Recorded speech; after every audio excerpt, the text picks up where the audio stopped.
અને સુરત ડાયમંડ બુર્સના હોદ્દેદારોએ આ જ કર્યું। એમણે પ્રધાનમંત્રી નરેન્દ્ર મોદીને એક સરસ મજાની ગિફ્ટ આપી છે। નમસ્કાર દર્શક મિત્રો, પ્રધાનમંત્રી નરેન્દ્ર મોદીએ સુરત ડાયમંડ બુર્સનું રવિવારે ઉદ્ઘાટન કર્યું અને સુરત ડાયમંડ બુર્સના સંચાલકોએ પ્રધાનમંત્રી નરેન્દ્ર મોદીને એક અમૂલ્ય ગિફ્ટ આપી હતી, એની ચર્ચા છે। તો એના વિશે વાત કરીશું। મારું નામ રાજેશ શાહ છે અને તમે જોઈ રહ્યા છો ખબરછે.com। દર્શક મિત્રો, પ્રધાનમંત્રી નરેન્દ્ર મોદી ઘણી વખત એવું કહી ચૂક્યા છે કે ભાઈ તમે સુરતવાળા ડાયમંડ કટિંગ એન્ડ પોલિશિંગમાં આખી દુનિયામાં મોખરે છો। તમે દુનિયામાંથી બનતા 10 હીરામાંથી 8 હીરા તમે બનાવો છો, તો તમે ટ્રેડિંગ સુરતમાં શું કામ નથી કરતા? એ પછી 2014ની અંદર પ્રધાનમંત્રી નરેન્દ્ર મોદીએ એક સ્પેશિયલ નોટિફિકેશન ઝોન બહાર પાડીને સુરત ડાયમંડ બુર્સ બનાવવાનો રસ્તો ક્લિયર કર્યો હતો। મતલબમાં સુરત ડાયમંડ બુર્સ બની શકે એમના માટે એમણે એક પગલાં લીધા હતા। આને કારણે સુરત ડાયમંડ બુર્સ બનવામાં ઘણી બધી સરળતા રહી અને સુરતનો વર્ષોથી એક એવો સ્વભાવ રહ્યો છે કે કોઈ પણ માણસ કંઈક સુરતને મદદ કરે તો એની કૃતજ્ઞતા વ્યક્ત કરવામાં આવે છે, એમનો આભાર વ્યક્ત કરવામાં આવે છે અને સુરત ડાયમંડ બુર્સના હોદ્દેદારોએ આ જ કર્યું। એમણે પ્રધાનમંત્રી નરેન્દ્ર મોદીને એક સરસ મજાની ગિફ્ટ આપી છે।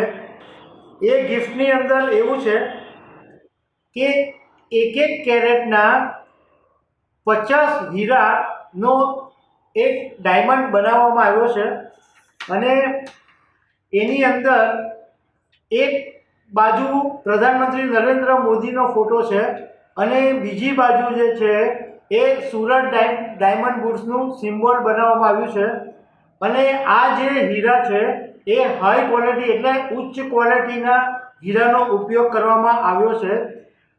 આની કિંમત જાણવાની અમે ઘણી કોશિશ કરી, પરંતુ એની કિંમત જાણવા નથી મળી, કારણ કે સુરત ડાયમંડ બુર્સના હોદ્દેદારોની કહેવું એમ છે કે આ એક અમૂલ્ય ગિફ્ટ છે, એની કિંમત હોઈ શકે નહીં અને એ કિંમત કહેવાય પણ નહીં। એટલે અમે ઘણી બધી કોશિશ કરી, પરંતુ એની કિંમત અમને જાણવા મળી નથી।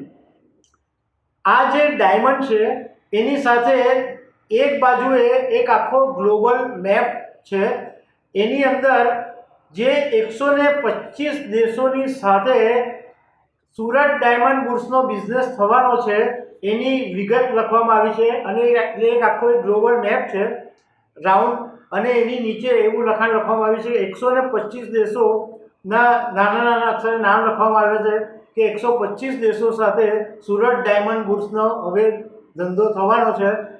મતલબમાં સુરતમાં એવું કહેવાતું હતું કે 84 વાવટા ફરકતા હતા, પરંતુ હવે સુરત ડાયમંડ બુર્સની અંદર 125 વાવટા ફરકવાના શરૂ થઈ ગયા છે અને એના ભાગરૂપે પ્રધાનમંત્રી નરેન્દ્ર મોદીને આખો એક ગ્લોબલ મેપ આપવામાં આવ્યો, ડાયમંડ વચ્ચે રાખવામાં આવ્યો છે અને એની જે બીજી બાજુનો જે ભાગ છે એમાં આપણો ભારતીય ધ્વજ છે અને એની અંદર એ વાતનો ઉલ્લેખ કરવામાં આવ્યો છે કે સુરતની અંદર જે 84 બંદરના વાવટા ફરકતા હતા અને સુરત એક જમાનામાં વહાણ બનાવવામાં પણ મોખરે હતું અને એ વાતનો ઉલ્લેખ પ્રધાનમંત્રી નરેન્દ્ર મોદીએ રવિવારે જ્યારે સુરત ડાયમંડ બુર્સનું ઉદ્ઘાટન કર્યું ત્યારે એમણે પણ આ વાત કરી હતી કે સુરત ઘણી બધી બાબતોમાં મોખરે હતું અને આ સુરતની અંદર મોટા મોટા વહાણો બનતા હતા।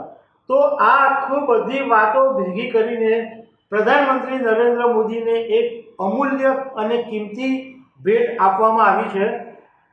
તો દર્શક મિત્રો, આવી અનેક વાતો સાથે અમે તમને મળતા રહીશું। Thank you very much.